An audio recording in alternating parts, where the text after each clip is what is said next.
आपल्या आईची आई म्हणजे आपली भारत माता असा विचार मी कधीच केला नव्हता ग. This thought is really different and divine. माझे बाबा पण जेव्हा हिमालयात जातात ना, तेव्हा ते पण मला असंच सांगून जातात की ते त्यांच्या आईला प्रोटेक्ट करायला चाललेत. मग तू काय करतेस? सिम्पल, मी इथे राहून माझ्या आईचं प्रोटेक्शन करते. शूर बाबांची शूर चिमणी. ए ताई, सांग ना, मग पुढे काय झालं? त्यांनी लंडनला जाऊन काय काय केलं? लंडनमध्ये पोहोचताच सावरकरांच्या क्रांतिकार्यातली सुरुवात झाली. लंडनमध्ये ते श्यामजी कृष्ण वर्मांच्या इंडिया हाऊसमध्ये राहू लागले. सावरकरांमुळे मदनलाल धिंगरा, भाई परमानंद, लाला हरदयाळ, सरदार सिंग राणा, मादाम कामा, पांडुरंग महादेव बापट, डॉक्टर राजन, सुखसागर दत्त, असफ अली असे अनेक जण क्रांतिकार्यात ओढले गेले आणि देशाच्या स्वातंत्र्य लढ्यात त्यांनी मोलाचे योगदान दिले. वीर सावरकरांनी लंडनमध्ये राहून 11 मे 1907 रोजी 1857चा सुवर्ण महोत्सव साजरा केला.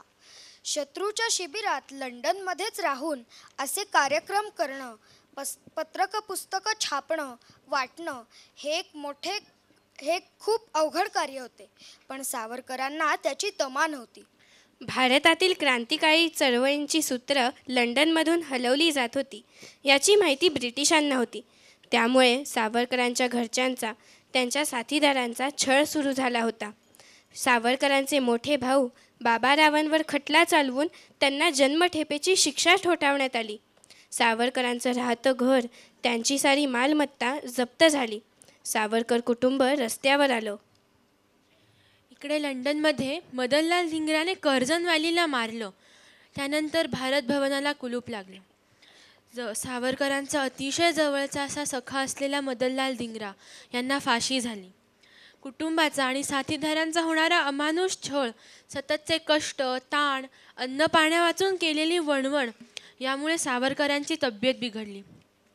अशाच मनस्थितीत असताना ब्रायटनच्या समुद्रकिनारी मातृभूमीच्या वियोगाने अस्वस्थ झालेल्या सावरकरांना शब्द सुचले. ने मजसीने परत मातृभूमीला, सागरा प्राण तळमळला, प्राण तळमळला.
you